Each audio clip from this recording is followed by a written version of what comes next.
আসসালামু আলাইকুম। আশা করি সবাই ভালো আছেন।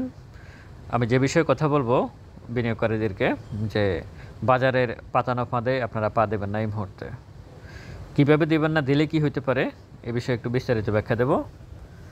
আমার ফেসবুক পেজটা আপনারা ফলো দিয়ে রাখবেন এই নামে স্টক আমার। সতর্কীকরণটা আপনারা দেখতেই পাচ্ছেন। স্টক আমার কোনো বাইসেল নির্দেশ করে না, নিজেতে বাইসেল সম্পন্ন করবেন। পুঁজিবাজার ঝুঁকিপূর্ণ, জেনে বুঝে বিনিয়োগ করুন। দেখুন এখানে মার্কেটে যদি আমি 4,600 থেকে ধরি, 4,600 থেকে ধরি, এখন হচ্ছে 5,194, আমাদের যে 5,200 ধরি, তাহলে 600, 7, 8, 9, 10, 5,100, 200, প্রায় 600 পয়েন্টের কাছাকাছি ইন্ডেক্স বেড়ে গেছে। আপনার বা আমার পোর্টফোলিওর অবস্থা কি আমরা ভালোই জানি।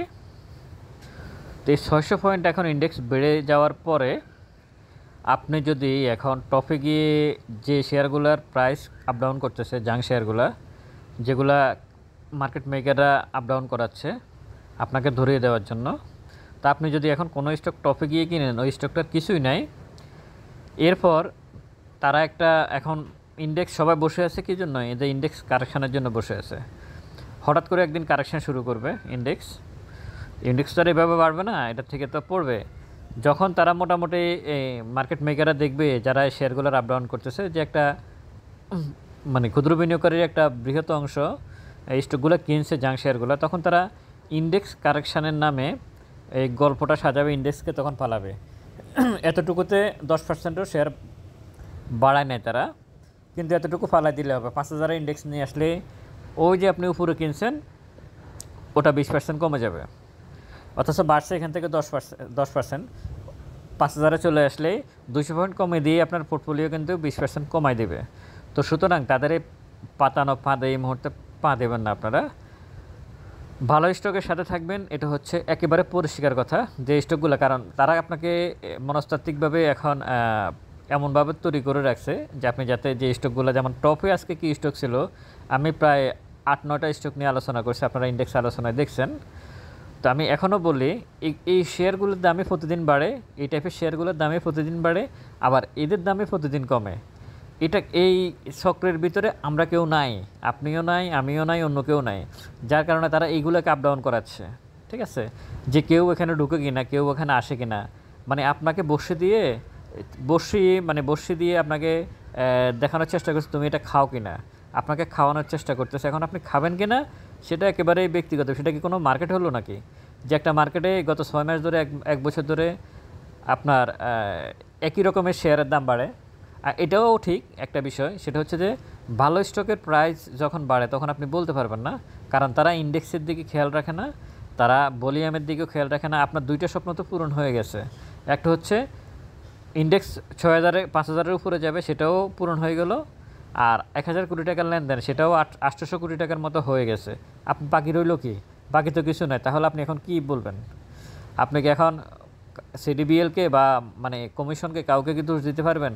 কিন্তু আপনার মনের যন্ত্রণা মনে আছে, মনের কষ্ট মনে আছে, কারণ আপনার পোর্টফোলিও কী অবস্থা আছে আপনি ভালো জানেন। আপনার এখান থেকে যখন পড়ছিল তখন 50 থেকে 60% পড়ছে, আর অতটুকুই বাড়ছে, এখানে 10%ও বাড়ে নাই। তাহলে মার্কেট চালাচ্ছে কারা? মার্কেটে কারা জড়িত?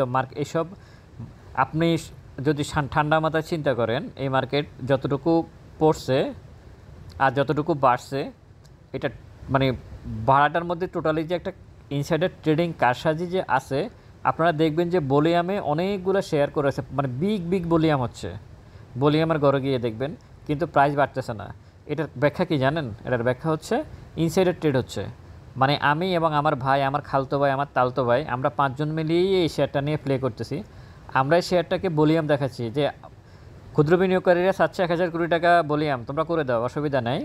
এ কোড থেকে তুমি তোমার খালতো ভাইরে দিবা, খালতো ভাই তালতো ভাইকে দিবে, বাস 1,000 কোটি টাকার ভলিউম হয়ে গেছে। ক্ষুদ্র বিনিয়োগকারীরা খুশি। আর ইন্ডেক্স বাড়াইতে হবে, কোনো সমস্যা নাই। যেগুলো লো ফিড আছে এগুলোকে 30% কমাই দাও, আর ইসলামী ব্যাংক এবং ব্র্যাক ব্যাংকে দিয়ে উপরের দিকে নিয়ে যাও, বা ওয়ালটন, এখন যেগুলোকে আগে ফালাইছে খুব দ্রুত ব্যাট বিসি, ওখানে এখন আর কেউ নাই, ক্ষুদ্র বিনিয়োগকারীরা অনেক লসে আছে, ওগুলোকে 10% বাড়াই, ওই ইন্ডেক্সকে বাড়াই দাও। আমার কথা বুঝতে পারতেছেন নিশ্চয়ই আমি কি বুঝাতে চাচ্ছি? ইন্ডেক্স বাড়ানো কোনো বিষয় না। আমি এখনও বলি আপনাদেরকে, আপনার শেয়ারের প্রাইস 5% না বাড়িয়েও ইন্ডেক্সকে 6,000-এ নিয়ে যেতে পারবে। এখন যেভাবে যাচ্ছে ইন্ডেক্স, এখানে ইন্ডেক্স 6000-এ গেলেও আপনার শেয়ারের দাম 5% না বাড়ায় নিতে পারবে, কোনো ব্যাপার না, এক মেকানিজম করা আছে। আপনি মূল বিষয়টা হচ্ছে আপনি কাকে টাকা দিচ্ছেন, এটা হচ্ছে মূল বিষয়। আমি এখনও বলি, আপনি কাকে টাকা দিচ্ছেন এটা হচ্ছে মূল বিষয়। আপনি ভালো স্টকের অনেকে ফোন দিচ্ছেন ভাই যে ভালো স্টকের সাথে তো আছি, একটা স্টক বলছে দীর্ঘমেয়াদী বিনিয়োগ করতে, তো দীর্ঘমেয়াদীতে বিনিয়োগ করে বসে আছি, ফলাফল তো কিছু পাচ্ছে না। নাম শোনার পর বুঝতে পারছে উনি আসলে দীর্ঘমেয়াদী বিনিয়োগ করতে যায় না, উনি ট্রেড করতে গেছে ধরা খেয়ে এখন বসে আছে 6 বছর। ব্যাপারটা হচ্ছে এটা, ভালো স্টক বলতে নামের ভালো নয়, নামের ভালো নয়, আপনি প্রাইজের সাথে পির সাথে ডিভিডেন্ড ইল্ডের সাথে গত 5 বছর কী ডিভিডেন্ড দিচ্ছে সেগুলোর সাথে মিলে আছে কিনা, এটা হচ্ছে ভালো। ভালো মানে আমার নাম করা কোম্পানি, এটা ভালো না, সে ডিভিডেন্ড দেয় না, ভালো কি এর? তো সব কিছু মিলাই আমি বলবো যে আপনারা বাজারের এই পাতানো ফাঁদে পা দেবেন না। যে কোনো মুহূর্তে এখন একটা গল্প সাজাবে, বুঝছেন, যে কোনো মুহূর্তে একটা গল্প হবে। এই গল্পটা কি? গল্পটা হচ্ছে ইন্ডেক্স তো অনেক বাড়ছে, একটু কারেকশান হচ্ছে, এই কারেকশানের নাম করে আপনি এখন যে স্টকগুলো খুব বেশি প্লেয়িং হচ্ছে এগুলোতে অ্যান্টি নেবেন, অ্যান্টি নেওয়ার পর এই কারেকশানের নাম করে এগুলোকে শেষ করে দিবে।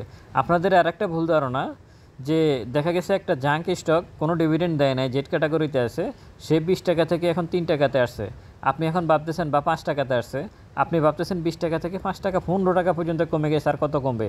আপনারা ওই শেয়ারের অনেক বেশি অ্যান্টি নেওয়ার পরে ওই শেয়ারটা 5 টাকা থেকে 2 টাকা চলে আসবে, কারণ ওর কিছুই নাই নিচে, সে 1 টাকা আসলেও কেউ কিছু বলে না, কারণ সে কোনো ডিভিডেন্ড দেয় না। একটা শেয়ারের প্রাইস শুধু নির্ধারিত হয় তার ডিভিডেন্ডকে কেন্দ্র করে, আর কিছুই নয়। আর মার্কেট মেকারদের সাথে বড়দের সাথে প্লে করে যে পারা যাবে না, এটা নিশ্চয়ই আপনারা বুঝতে পারতেছেন।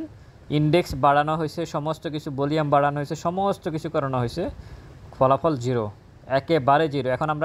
এখন কি আপনারা রাশেদ মাকসুদের বিরুদ্ধে আন্দোলন করতে পারবেন, বা কমিশন কারো বিরুদ্ধে আন্দোলন করার কিছু আছে? কিছু নয়। তোমরা চাইছে ভলিউম বাড়াইতে, আমরা বাড়াই দিছি। মানে আপনাদেরকে কত বাজেভাবে, আমাদেরকে কত বাজেভাবে এরা দেখে, মানে এরা আমাদেরকে মানুষই মনে করে না, আমি যা বুঝতে পারতেছি। মানে এরা মনে হয় অন্ধকারে নিজের আয়নায়, মানে এরা নিজের ছবিকে নিজে দেখে কিনা আয়নার সামনে দাঁড়িয়ে, আমি জানি না এরা মানে কতটুকু বাটফারি হইতে পারে, সিটারি হইতে পারে। আপনারা দেখতেই পাচ্ছেন, ইন্ডেক্স বাড়াইছে, ভলিউম বাড়াইছে, কিন্তু শেয়ারের প্রাইস কোনোটাই বাড়ে নাই। আপনি আমার কথা বাদ দেন, আপনারা যারা আমার ভিডিও শোনেন আপনারা কমেন্ট করবেন, কমেন্টে জানাবেন কার কত পোর্টফোলিও বাড়ছে, তাহলে উত্তর অন্যরা পেয়ে যাবে। যারা বলে যে প্রফিটে আছে, এ আছে, সে আছে, শুনুন, এখানে কিছু লোক তো আছে, এটা তো যেহেতু open market, open YouTube channel, তো এখানে কিছু লোক আছে কি নিজের খুব নায়ক, মানে নিজেকে খুব নায়ক ভাব ধরিয়ে কথা বলতে চায় যে এই হয়েছে, সেই হয়েছে। দেখা গেছে সবচেয়ে বেশিও লস করেও বসে আছে। আর এখন ইউটিউবে কিছু লোকজন বের হয়ে আছে যে ইন্ডেক্স বাড়তেছে, তো সুতরাং তারা এখন আস্তে আস্তে বের হবে, বের হয়ে ট্রেডিং শেয়ারের গল্প শোনাবে আপনাদেরকে, এই করবে, সেই করবে। তো ট্রেডিং শেয়ারে তো বাড়তেছে, আমি তো দেখাই দিলাম যে কোথায় বাড়ে, কোথায় কমছে। তো আপনারা বাজারের এই পাতানো ফাঁদে পা দেবেন না, যে কোনো মুহূর্তে ইন্ডেক্স কারেকশানের নাম করে আপনাদেরকে ধ্বংস করে দেওয়া হতে পারে। আশা করি আপনারা বিষয়টা বুঝতে পারছেন। ভালো থাকবেন, ভিডিওটা শেয়ার করবেন। স্টক সাজেশন এবং পোর্টফোলিও ম্যানেজ করার জন্য ডেসক্রিপশন বক্সে নাম্বার দেওয়া আছে, যোগাযোগ করতে পারেন। আসসালামু আলাইকুম। সতর্কীকরণটা আপনারা আবারও দেখে নেন, সতর্কীকরণে আপনারা বাইসের নিজ দায়িত্বে সম্পন্ন করবেন। এই জন্য স্টক আমার কোনোভাবে দায়ী নয়।